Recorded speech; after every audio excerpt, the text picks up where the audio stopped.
The following video is based on an actual report from a former Pataskala, Ohio resident. The names have been changed for privacy. Jonathan had always loved the idea of living near the woods. When he and his family found a great deal on a cozy house on the outskirts of Pataskala, Ohio, with a few acres of woods lining the back of the property, he felt like he had hit the jackpot. It had been about 9 months since they moved in, and Jonathan, an anesthesiologist with a few days off, decided it was time to explore the woods behind their house. With the intention of finding a spot for a weekend camping adventure, and maybe even scouting a location for a treehouse for their son Ryan, Jonathan ventured into the woods one crisp autumn afternoon. But as he meandered through the trees, a strange sensation overcame him.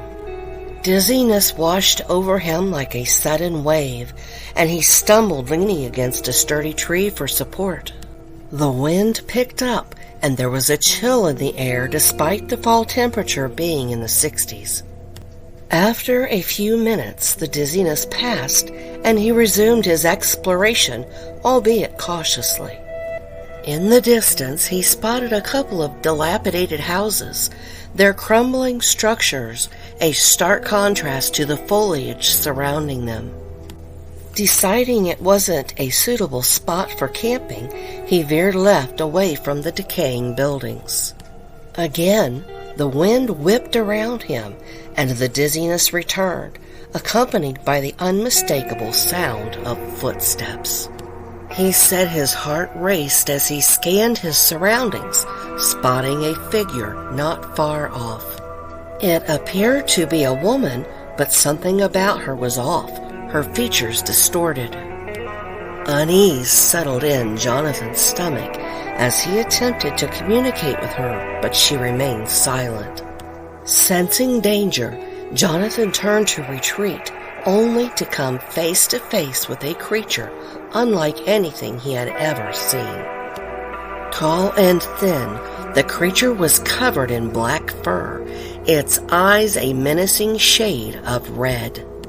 Its long arms hung at its side, and as Jonathan stared, trying to comprehend what he was seeing, the dizziness intensified, overwhelming him. He collapsed to the ground as he lost consciousness. Jonathan said when he awoke, he found himself lying in front of one of the abandoned houses he had spotted earlier. Confusion clouded his mind as he struggled to sit up, taking in the decrepit surroundings. Fear gnawed at him as he realized it was darker. Looking at his watch, 2 hours had passed since he ventured into the woods, and yet he had only been conscious for a fraction of that time. Panic gripped him as he stumbled to his feet, his legs unsteady beneath him as he made his way home. He remembers hearing a haunting howl as he emerged from the woods, sending shivers down his spine. Hastening his pace, he finally approached his house. His wife, Marla, hearing him come in, greeted him with concern as she took in his disheveled appearance and scratches marring his legs. Jonathan recounted his harrowing experience, his voice trembling with fear. Marla listened attentively, concern in her eyes. When he finished, she asked if it was possible that he might have hit his head, knocking him unconscious when he fell, causing a bad dream or even a hallucination. But he shook his head, expressing how that wouldn't explain the scratches on his legs or how he woke up in an area he hadn't walked to. They agreed to avoid the area, opting to keep Ryan away from the woods altogether. Marla said for the 7 years they lived there, the woods behind the house remained a forbidden area filled with secrets best left undisturbed.